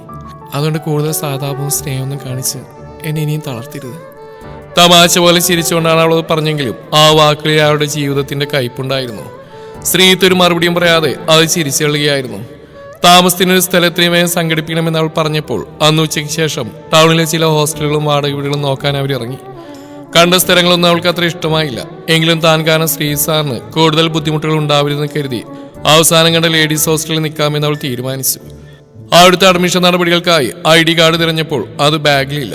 അതുമാത്രമല്ല, തന്റെ ID രേഖകൾ സൂക്ഷിച്ചിരുന്ന പേസോടെ കയ്യിലല്ലായിരുന്നു. സർ, എന്റെ ID കാർഡ് അത് ഞാൻ അമ്മച്ചിയുടെ വീട്ടിൽ നിന്ന് എടുക്കാൻ മറന്നുപോയി. ബാഗ് പാക്ക് ചെയ്ത വെപ്രാളത്തിൽ അതവിടെ എങ്ങനെയോ മിസ്സായി. ആൾ വെപ്രാളത്തിൽ പറയുമ്പോൾ പോയി എടുക്കാമെന്ന് അവനാണ് പറഞ്ഞത്. പക്ഷെ എന്തോ ആൾക്ക് വീണ്ടും അവിടേക്ക് പോകാനൊരു മടി. പക്ഷേ ശ്രീത്ത് അവൾക്ക് ധൈര്യം നൽകി. കാർ സ്റ്റാർട്ട് ചെയ്യുമ്പോൾ ഉള്ളു വീണ്ടും കിടുങ്ങി തുടങ്ങിയിരുന്നു. എങ്കിലും ശ്രീത്തിന്റെ സാന്നിധ്യം ആൾക്ക് വലിയൊരു ആശ്വാസമായിരുന്നു. ആൾ പറഞ്ഞു കൊടുത്ത വഴികളിലൂടെ ശ്രീത്ത് കാർ ഓടിച്ച് ആ വീടിന് മുമ്പിലെത്തിയപ്പോൾ ഭവാനിക്ക് പുറത്തേക്ക് ഇറങ്ങാൻ മടി. എന്താ ഭവാനി, ഇറങ്ങുന്നില്ലേ? ശ്രീത്ത് ചോദിച്ചു.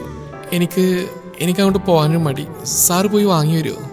ആൾ ദയനീയമായി അവനെ നോക്കുമ്പോൾ അവനൊന്ന് ഇടിവിർപ്പെട്ടു. അത് ശരിയാവില്ല. തന്റെ സാധനം താൻ തന്നെ ചോദിച്ചു വാങ്ങണം. ഞാനിവിടെ കാറുണ്ട്, താൻ ധൈര്യമായിട്ട് ചെന്ന് കാര്യം പറ. അവന്റെ വാക്കുകൾ അവൾക്ക് ചെറിയൊരു കരുത്ത് നൽകിയെങ്കിലും വല്ലാത്തൊരു അസ്വസ്ഥതയോടെ തന്നെയാണ് അവൾ മുന്നോട്ട് നടന്നത്. അവൾ എത്തുമ്പോൾ വരാന്തയിലിരിക്കുകയായിരുന്നു അമ്മച്ചി. അവളെ കണ്ടത് അവരുടെ മുഖത്ത് സന്തോഷം വിരിഞ്ഞു. വാ മോളെ, അകത്തേക്ക് വാ, അവർ സ്നേഹത്തോടെ വിളിച്ചു. എന്നാൽ ആ വിളി കേട്ട് അകത്തുനിന്ന് പാഞ്ഞു വന്ന സൂസന്റെ മുഖവിരുണ്ടു. നീ എന്താടി വീണ്ടും ഇവിടെ? ഇനി ആരെങ്കിലും വശീകരിക്കാനുണ്ടോ? സൂസൻ വീണ്ടും മോശമായി സംസാരിക്കാൻ തുടങ്ങുമ്പോൾ പുറത്തെ ശബ്ദം കേട്ട് സൂസന്റെ ഭർത്താവ് അവിടേക്ക് ഇറങ്ങി വന്നു. ഭവാനിക്ക് അവരോട് എന്തൊക്കെയോ പറയണമെന്നുണ്ടായിരുന്നു. എങ്കിലും അമ്മച്ചിയുടെ മുഖം കാണുമ്പോൾ അതിനും കഴിഞ്ഞില്ല. എൻ്റെ ഒരു പേഴ്സ് ഇവിടെ ഉണ്ട്, അത് എടുക്കാൻ വന്ന ഞാൻ. അവൾ മാന്യമായിട്ടാണ് സംസാരിച്ചത്. പക്ഷെ ആ മാന്യത അപ്പോഴും സൂസന്റെ വാക്കുകളിൽ ഇല്ലായിരുന്നു. അത് ശ്രദ്ധിച്ചിട്ടാണ് അവസാനം ശ്രീത്ത് കാറിൽ നിന്നിറങ്ങി അവിടേക്ക് നടന്നു. ഇതാരാ മോളെ? അവനെ കണ്ട അമ്മച്ചി സംശയത്തോടെ ചോദിച്ചെങ്കിലും മറുപടി സൂസന്റെ ആയിരുന്നു. ഇതാരെന്ന് ചോദിക്കാനുണ്ട് അമ്മച്ചി, ഇവിടെ മറ്റവനായിരിക്കും. അതാണല്ലോ ഈ രാത്രി കൂടെ വന്നിരിക്കുന്നത്. സൂസന്റെ വാക്കുകൾ തീരും മുമ്പേ ശ്രീത്തിന്റെ കൈ വായുവിൽ ഉയർന്നു പൊങ്ങി. പക്ഷേ ലക്ഷ്യം സൂസനായിരുന്നില്ല. തൊട്ടടുത്ത് നിന്ന അവരുടെ ഭർത്താവിന്റെ കരണക്കുറ്റി നോക്കി ശ്രീത്ത് ആഞ്ഞൊന്ന് കൊടുത്തതും സൂസന്റെ വായടഞ്ഞുപോയി. അപ്രതീക്ഷിതമായ അടിയിൽ അയാൾ പിന്നോട്ട് വേച്ചു പോകുമ്പോൾ സൂസൻ ഓടിച്ചെന്ന് അയാളെ പിടിച്ചു. ഇച്ചായ? അവൾ അയാളുടെ കവിളിൽ തൊട്ട് നോക്കുമ്പോൾ ശ്രീത്ത് അവന് മുന്നിലേക്ക് നീങ്ങി നിന്നു. നിന്റെ അച്ചായന് ഞാനീ കൊടുത്തതിന്റെ പാതി ഇന്നലെ ഇവൻ ഭവാനിയോട് കാണിച്ച ചെറ്റത്തരത്തിനും ബാക്കി നിന്റെ ഈ നാവിനുള്ളതാ. ഇനിയും നീ ഇവിടെ കിടന്ന് ചെലച്ചാ ഇനി ഇവൻ ആട്ടി വാങ്ങിക്കൂട്ടും, പറഞ്ഞേക്കാം.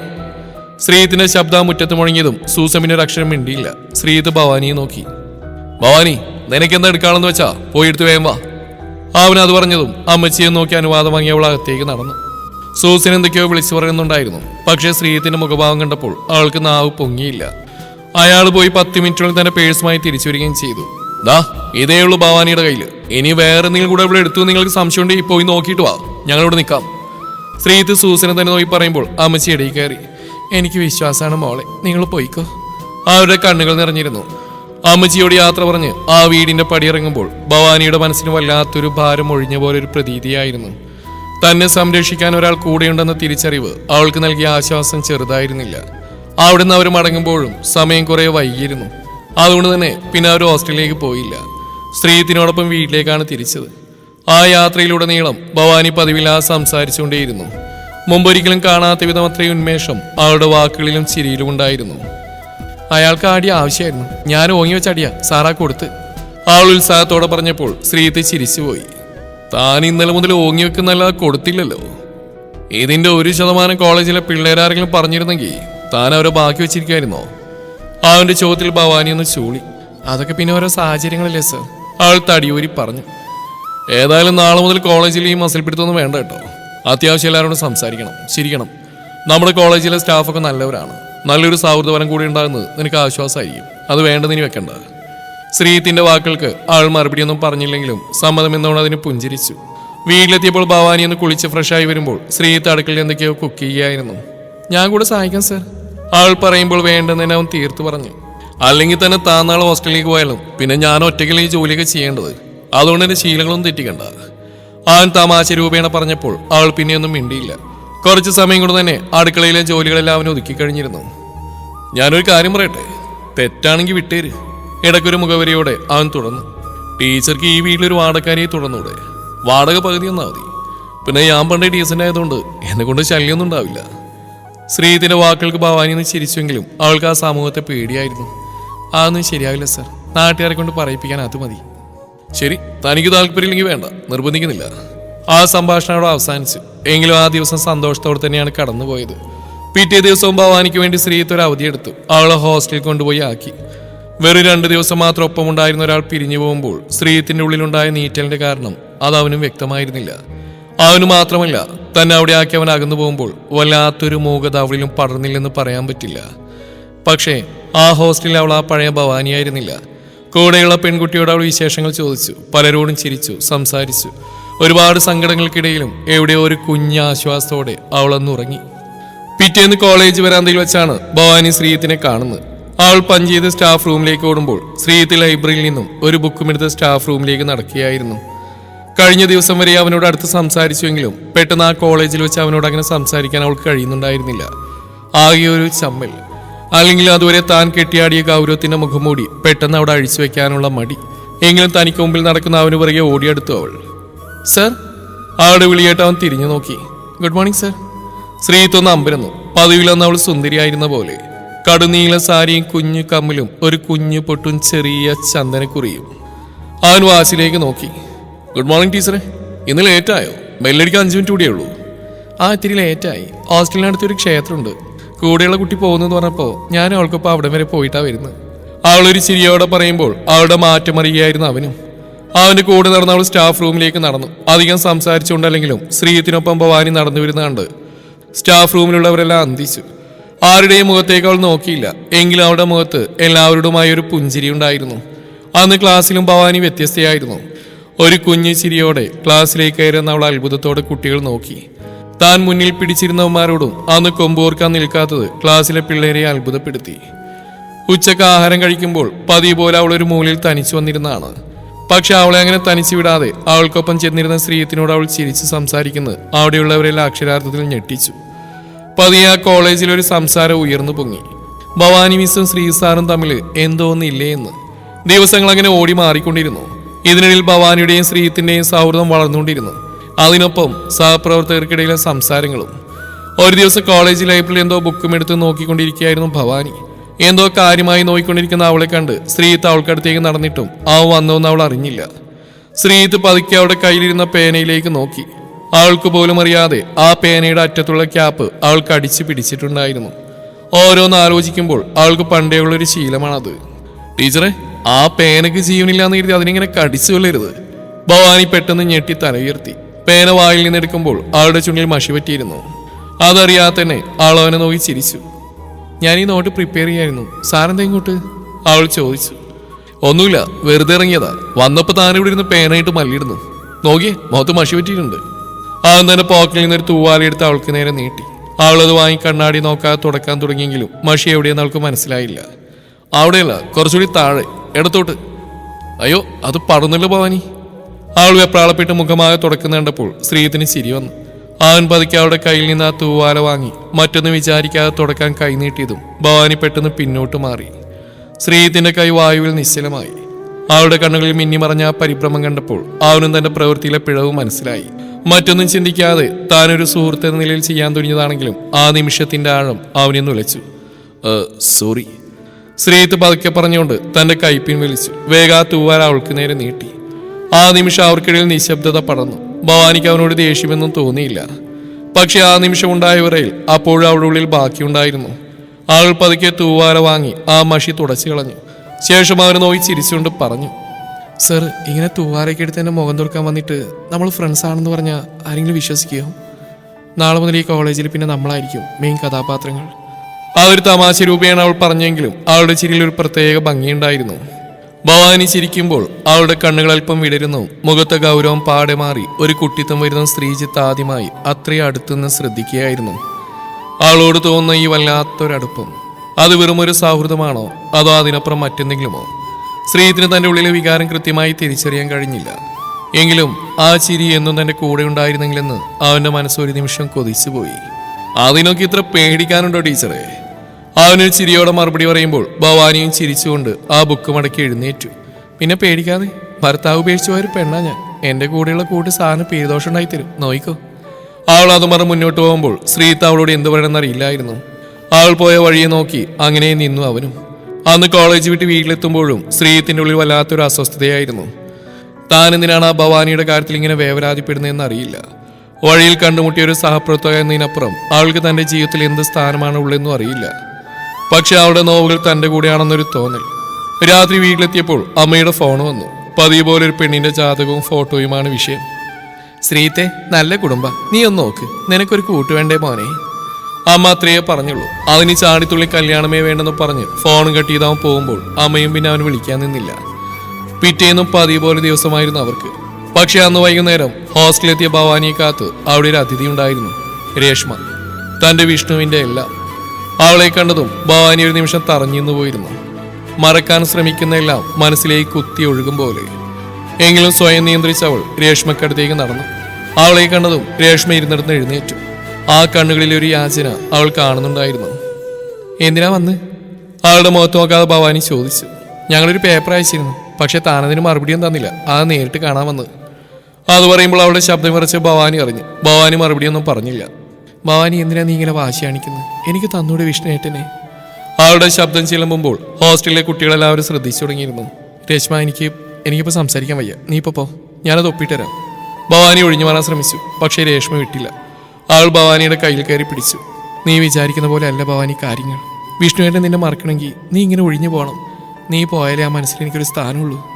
പറഞ്ഞു തീരും മുമ്പേ രേഷ്മ ഭവാനിയുടെ കാൽക്കൽ വീണു. ഭവാനി അക്ഷരാർത്ഥത്തിൽ തകർന്നു പോയിരുന്നു. ഹോസ്റ്റലിലെ കുട്ടികളുടെ അടക്കം പറച്ചിലുകൾ അവളുടെ കാതുകളിൽ തുളച്ചു കയറി. ഇവിടെ കല്യാണം കഴിഞ്ഞാണോ? അപ്പൊ കോളേജിൽ ആ സാറുമായിട്ടുള്ള പരിപാടി എന്താ? വേദനയും ഒപ്പം അപമാനത്തിന്റെ കയ്പ് അവളുടെ തൊണ്ടയിൽ വന്ന് നിന്നു. ആൾക്ക് ചുറ്റുമുള്ള ലോകം കറങ്ങുന്ന പോലെ തോന്നി. രേഷ്മയുടെ ഓരോ വാക്കും കൂരമ്പുകൾ പോലെ അവളുടെ ഉള്ളിൽ തറച്ച് കയറി. ഒരക്ഷരം പോലും മിണ്ടാതെ കണ്ണുനീർ തടയാൻ പാടുവിട്ട് അവൾ തന്റെ മുറിയിലേക്ക് ഓടിക്കയറി വാതിലടച്ച് കുറ്റിയിടുമ്പോൾ പുറത്ത് രേഷ്മയെ നിസ്സഹായി നിന്നുപോയിരുന്നു. അടുത്ത ദിവസം ശ്രീജിത്ത് കോളേജിലെത്തുമ്പോൾ ഭവാനി ലീവാണെന്നാണ് അറിയുന്നത്. കാരണമൊന്നും പറഞ്ഞിരുന്നില്ല. വിളിച്ചു നോക്കുമ്പോൾ ഫോൺ സ്വിച്ച് ഓഫും. അവൾക്ക് എന്തെങ്കിലും ആപത്ത്? വല്ലാത്തൊരു പരിഭ്രമത്തോടെ അവന് ഉച്ചയ്ക്ക് ശേഷം ലീവ് എടുത്തു. അവളുടെ ഹോസ്റ്റലിൽ എത്തുമ്പോഴാണ് കഴിഞ്ഞ ദിവസം നടന്ന പോലും അവൻ അറിയുന്നത്. ആ സംഭവങ്ങളെ തുടർന്നുണ്ടായ സംസാരത്തിൽ അവൾക്ക് അവിടുന്ന് പോവേണ്ടി വന്നു എന്ന് വാർഡൻ പറഞ്ഞു. അവനൊന്ന് വെമ്പി. അവള് പോയെന്നോ? എങ്ങോട്ട്? ഭ്രാന്ത് പിടിച്ച പോലെയാണ് ശ്രീജിത്ത് അവളെ അന്വേഷിച്ച് അറിഞ്ഞത്. ഭവാനി, താനിത് എവിടെയാ? കാറിന്റെ സ്റ്റിയറിംഗിൽ തള്ളി അവൻ സ്വയം ചോദിച്ചു പോകുന്ന കൂട്ടത്തിലാണ് ബീച്ചിലുണ്ടാവുമോ എന്നൊരു തോന്നൽ വന്നു. കാർ ബീച്ചിനടുത്തേക്ക് എത്തുമ്പോഴും അവന് നെഞ്ചിരിപ്പ് കൂടി വന്നു. ദൂരെ ആ വലിയ മണൽപ്പരപ്പിൽ കടലിലോട് ചേർന്ന് തനിച്ചിരിക്കുന്ന അവളെ കണ്ടപ്പോഴാണ് അവന് ശ്വാസം നേരെ വീണത്. ഭവാനി! ആ വിളി കേട്ട് അവൾ ഞെട്ടിത്തിരിഞ്ഞ് നോക്കി. തന്റെ തൊട്ടരികിൽ വീണ്ടും അവനെ കണ്ടതും അതുവരെ പിടിച്ചു വെച്ച സങ്കടങ്ങൾ അവന് മുമ്പിലാണ് ഒട്ടി ഒഴുകിപ്പോയിരുന്നു. ഒന്ന് ചേർത്ത് പിടിക്കണമെന്നുണ്ട്, പക്ഷേ തങ്ങൾക്കിടയിൽ ആ ദൂരം അനുവദിച്ചില്ല അതിനും. അവൻ ആ മണൽപ്പരപ്പിൽ അവൾക്കരികിലായിരുന്നു. തിരമാലകളുടെ ഇരമ്പിൽ അവർക്കിടയിൽ നിശബ്ദതയെ കൂടുതൽ ആഴമുള്ളതാക്കി. താനെന്തിനെങ്ങനെ ഒളിച്ചോടുന്നു? കരഞ്ഞിറങ്ങിയ ആ നോട്ടം അവനെ വല്ലാതെ വേദനിപ്പിച്ചു. എനിക്കിനി വയ്യ, ഒന്നിനും വയ്യ, എനിക്ക് ആരെയും വേണ്ട, ഒന്നും വേണ്ട. അവളുടെ വാക്കുകളിലെ നിസ്സായത ശ്രീജിത്തിനെ വല്ലാതെ ഉലച്ചു. അവൻ ദൃഢതയോടെ അവളുടെ കൈകൾ പിടിച്ചു. ഇങ്ങനെ കരഞ്ഞാലൊന്നും അവസാനിക്കില്ല ഭവാനി, ഇതിനൊരു അന്ത്യം വേണം. നീ ആ പേപ്പറിൽ ഒപ്പിട്ട് കൊടുക്കാൻ തീരുമാനിച്ചല്ലേ, എങ്കിലും അത് മാന്യമായി തന്നെ ചെയ്യണം. നമുക്ക് വിഷ്ണുവിന്റെ നാട്ടിലേക്ക് പോവാം. നീ പറയും പോലെ അവന് നേരിട്ട് കണ്ട ശേഷം നിനക്ക് എന്താണ് തോന്നുന്നത് അത് ചെയ്യേ. അവന്റെ വാക്കുകൾക്ക് അവൾ മറുപടിയൊന്നും പറഞ്ഞില്ലെങ്കിലും അവൾക്ക് വേണ്ടി അവളുമായി ആ യാത്ര തുടങ്ങിയായിരുന്നു അവൻ. യാത്രക്ക് അവസാനം വരെയും ഭവാനി സംസാരിച്ചതേ ഇല്ലായിരുന്നു. വിൻഡോയിലൂടെ നോക്കിയിരുന്ന അവളുടെ മനസ്സ് എപ്പോഴോ ശൂന്യമായിരുന്നു. വിഷ്ണുവേട്ടൻ പലപ്പോഴായി വർണ്ണിച്ചു കേട്ടുള്ള അവന്റെ നാട് അന്ന് ആദ്യമായി അവൾ കണ്ടു.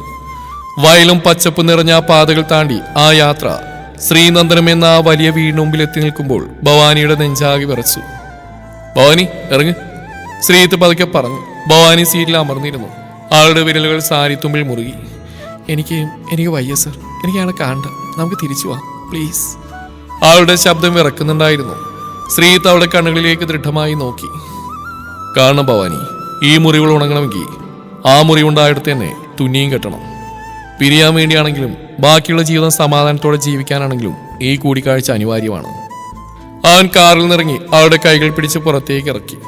ഉള്ളമിറക്കുന്ന ഒരു ഭയത്തോടെ അവൾ ആ മുറ്റത്തേക്ക് കാലുവെച്ചു. ആരോ പുറത്തു വന്നറിഞ്ഞിട്ട് വിഷ്ണുവിന്റെ അമ്മയാണ് ആദ്യം പുറത്തേക്ക് വന്നത്. ഒറ്റ നോട്ടത്തിൽ തന്നെ അവരവളെ തിരിച്ചറിഞ്ഞിരുന്നു. തൊട്ടു പിന്നാലെ അച്ഛനും പുറത്തെത്തി. നീ എന്തിനാ ഇങ്ങോട്ട് വന്ന്? വിഷ്ണുവിന്റെ അമ്മയുടെ ശബ്ദത്തിൽ ഇന്നും ആ പകയും സങ്കടവും കലർന്നിരുന്നു.